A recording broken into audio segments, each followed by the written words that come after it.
শনিবার মোহনবাগান কেরল ব্লাস্টার্সের বিরুদ্ধে মুখোমুখি হবে কেরলের ঘরের মাঠে। সেই ম্যাচে খেলতে পারবেন না মোহনবাগানের মাঝমাঠের অন্যতম চালিকা শক্তি গ্রেগ স্টিওয়ার্ট। পরপর 4টি হলুদ কার্ড থাকার ফলে স্টিওয়ার্ট এই ম্যাচে নেই। সেই জায়গায় কাকে খেলানো উচিত? অলোক মুখোপাধ্যায় কিন্তু মনে করছেন স্টিওয়ার্টের যে জায়গা, যেখানে ফাঁক তৈরি হবে, সেই জায়গায় শুরু করানো উচিত দিমিত্রি পেট্রাডসকে। দিমিত্রি অলরেডি চোট কাটিয়ে মাঠে ফিরেছেন, সেভাবে ম্যাচ টাইম পাননি। তবে তিনি মনে করেন কেরলের মতো ম্যাচে দিমিত্রি শুরু থেকে খেলা উচিত। তার পাশাপাশি অলোক মুখোপাধ্যায় এটাও মনে করছেন যে দীপেন্দু বিশ্বাসকে আরও বেশি ম্যাচ টাইম দেওয়া উচিত। কেরল ম্যাচেও দীপেন্দুকে শুরু থেকে খেলানো উচিত।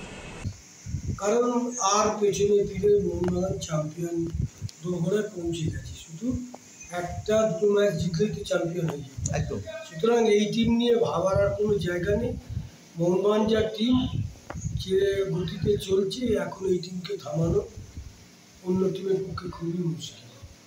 মোটামুটি মানে কেরালা ব্লাস্টার্স দল নিয়ে তুমি কি কেমন মনে করছো? এটাও কি মানে মোহনবাগান সহজেই জিতবে, নাকি খুব বড় সড়ো কিছু অঘটন ঘটলেও করতে পারে? এরা তো ওপরে ওঠার জন্য লড়াই করবে, লড়াই একটা হবে, কিন্তু এই লড়াইয়ে মোহনবাগানের যা টিম, মোহনবাগানের যা হাফ লাইন, মোহনবাগানের যা ফরওয়ার্ড লাইন, তাতে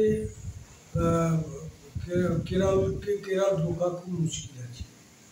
আর মোটামুটি মানে মোহনবাগান যেহেতু ছন্দে রয়েছে, আর প্রথমত এটা অ্যাওয়ে ম্যাচ, এটা কতটা মোহনবাগানের জন্য একটু কঠিন হতে পারে? অ্যাওয়ে ম্যাচ, আর যে ম্যাচেও মোহনবাগান এখন ছন্দে রয়েছে, তো মোহনবাগান এখন চ্যাম্পিয়নশিপ মুডে আছে।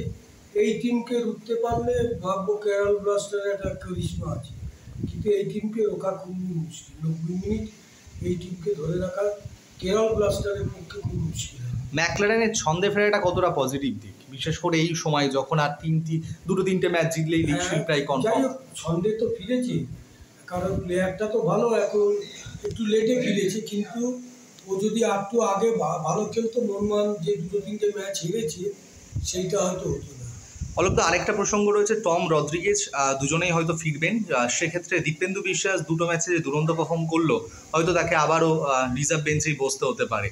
আমার মনে হয় কোচ এই জায়গাটা ভাববে, ওকে বসাবে না রাইট ব্যাক দিয়ে খেলাবে।